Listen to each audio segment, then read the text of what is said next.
Энэ 7 өдрийн тойм мэдээлэл эхэлж байна. Хүнсний хангамж аюулгүй байдлын үндэсний хөдөлгөөний хэрэгжилтийн хүрээнд 53 үйлдвэр ашиглалтанд оржээ.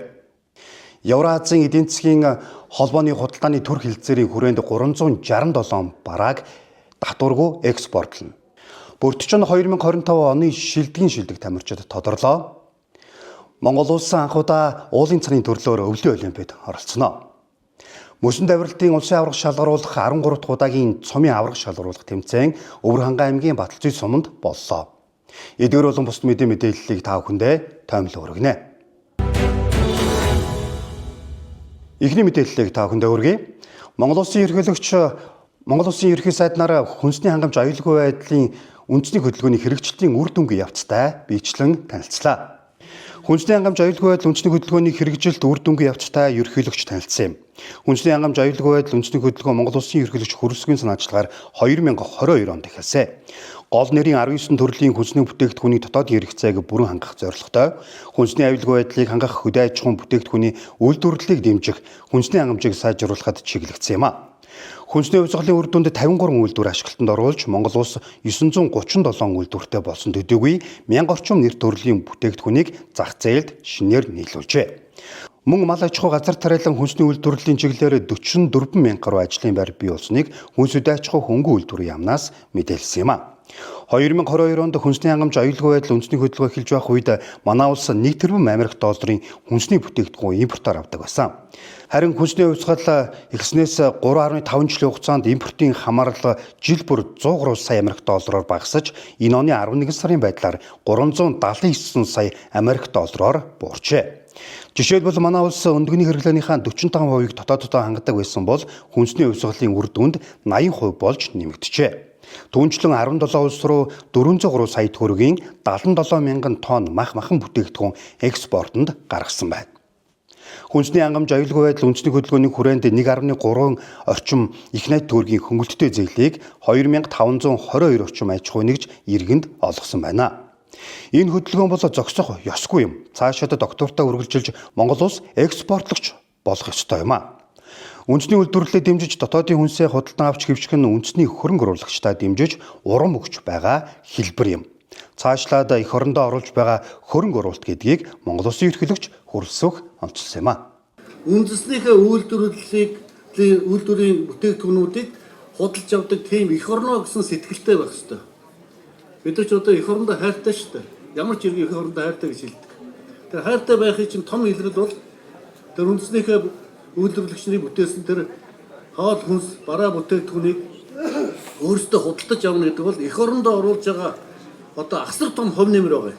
Үүнийг одоо би бас нийт ард иргэдтэй төрийн тэргүүний хувьд бас хэлж эх орон худалдан авах байгаарэ гэж бас та бүхнээс уриалж байна. Евразийн эдийн засгийн холбооны худалдааны төр хэлэлцээрийг улсын хурлаараа сойрхон баталлаа. Засгийн газраас энэ оны 11-р сард улсын хурд өргөн мэдүүлсэн Монгол улс болон Евразийн эдийн засгийн холбоо түүний гишүүн орнуудын хооронд худалдааны төр хэлэлцээрийг бол баталлаа. Ингэснээр харилцан экспорт импорт хийдэг 367 бараа бүтээгдэхүүнийг татваргүй экспортлох боломж бүрдэж байна. Евразийн эдийн засгийн холбооны орнуудаас 367 нэр төрлийн Монгол улсад үйлдвэрлэдэггүй хүнсний бүтээгдэхүүн болон хүнд машин механизм, тоног төхөөрөмж, химийн бордоо, азотын бордоо импортоор авна. Үүний үр дүнд уулуурхайн бус экспорт ажлын байр эдийн засгийн идэвхжил нэмэгдэхээр байгаа юм. Энэхүү хэлэлцээр нь хөрөнгө оруулалт, үйлчлэгээний худалдаа, банк санхүү, төлбөр тооцоо зэрэг асуудлыг тусгаагүй зөвхөн 367 барааны хүрээнд тохиролцжээ. Гайлын байгууллагын хамтын ажиллагаа эрчимжиж шуурхай байдлыг ханган гадаад худалдаанд гарсан хүндрэл бэрхшээлийг шийдэх зардлыг бууруулах зэрэг давуу тал энэ хэлэлцээр хэрэгцснээр гарах юм.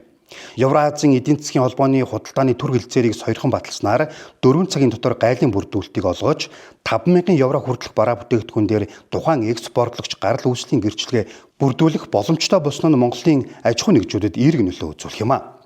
Монгол улс болон Евразийн эдийн засгийн холбоотой байгуулсан худалдааны төр хэлэлцээр 3 жилийн хугацаатай. Талууд өөрөөр тохиролцоогүй бол хугацааг сунгасанд тооцох юм байна. Монгол улс 2024 онд 162 оронтой худалдаа хийж гадаад худалдааны бараа эргэлт 24.7 тэрбум Америк долларт хүрсэн. Экспорт 15.8 тэрбум Америк доллар, импорт 11.6 тэрбум Америк доллар болж худалдааны тэнцэл 4.2 тэрбум Америк долларын ашигтай гараад байгаамаа. Бүртжин 2025 шилдэг тамирчдыг тодрууллаа. Монголын үндэсний олимпийн хорооны тэргүүндэд шагналуулах Бүртжин 2025 тодруулах ёслол Чингис зочид бодол болсон. Спортын салбарын оны шилдэгүүдийг шалгаруулдаг оны чухал үйл ажиллагаа юм. 23 жилийн турш тасралтгүй олгож ирсэн. 2002 оноос хойш тодруулсан түүхтэй юм а. Уламжлалсаар шилдэг тамирчин шилжиж явах цомын эзнийг спортын сэдвээр дагнан бичдэг 46 сэтгүүлчийн саналаар тодруулсан юм. Сэтгүүлчдийн саналаар чөлөөтөвхийн дэлхийн аврах шалгаруулах тэмцээнээс мөнгөн медаль хүртсэн тулга 102 оноогоор тэргүүлж шилдэг тамирчин шилжиж явах цомыг гард авсан юм а. Мөн боксын дэлхийн аврах шалгаруулах тэмцээнээс мөнгөн медаль хүртсэн Баттулга 62, жудогийн дэлхийн аврах шалгаруулах тэмцээнээс хүрэл медаль хүртсэн Ёлк 45 оноогоор шилдэг эрэгтэй тамирчин болсон. Түүнчлэн боксын дэлхийн аврах шалгаруулах тэмцээний хошоо медальтан болсон Алтан цэцэг 78, жудогийн дэлхийн аврах шалгаруулах тэмцээнээс хүрэл медаль зүүлсэн Ган хайж 71, чөлөөтөвхийн дэлхийн аврах шалгаруулах тэмцээний хос медальтан орхон 45 оноогоор шилдэгээр тодорсон юм а.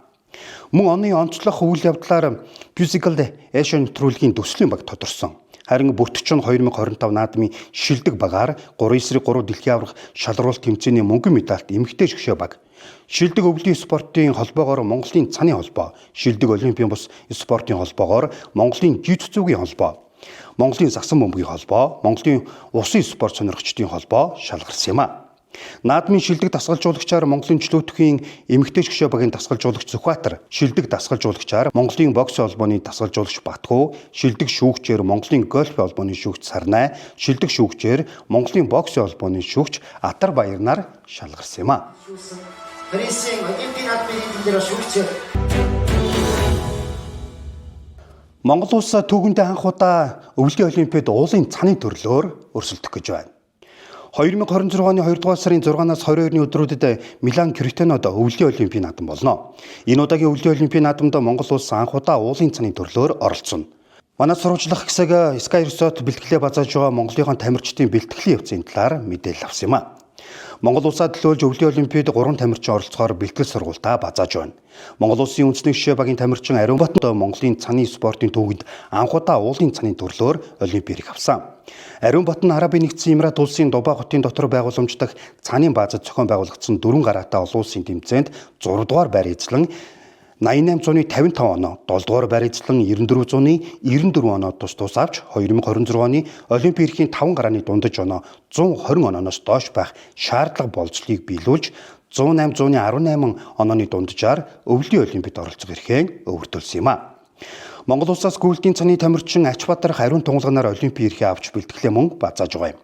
Энэ удаагийн өвлийн олимп зөвхөн 2 хотод биш, Италийн хэд хэдэн үзэсгэлэнт бүс нутаг хотуудад зэрэг явагдана.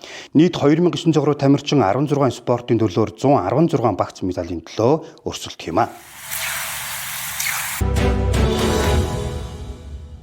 Үргэлжлүүлэн энэ 7 хоногийн гэрэл зургийн дуранд гэрэл зурагчин Мөнх хотын Сөүл хотын зургуудыг онцлон дарсныг та бүхэндээ хүргэж байна.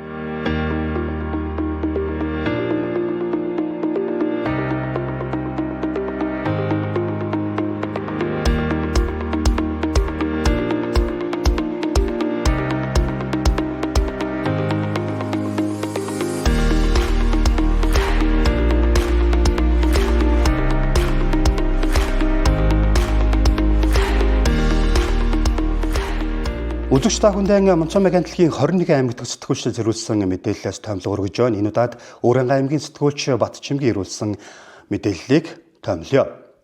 Мөсөн давиралтын 13 дахь удаагийн цомын аврах шалгаруулах тэмцээн Өөрөнгө аймгийн Батүлзүй сумын Улаан цутгалан хүрхрээнд болж өндөрлөлөө. Мөсөнд дурлагчид экстрем спорт сонирхчдод зориулсан хар хором айс фестивал 2025 мөсөн давиралтын 13 дахь удаагийн цомын аврах шалгаруулалт тэмцээн Өөрөнгө аймгийн Батүлзүй сумын Улаан цутгалангийн хүрхрээнд боллоо. Тэмцээнийг Монгол зочлох жилийн хүрээнд бүс нутгийн хэмжээнд өргөжүүлэн зохион байгуулж байна. Тэмцээнд уулын спортын мэргэжлийн тамирчдаас гадна сонирхогчид оролцож хурдын төрлөөр өрсөлдсөн юм а.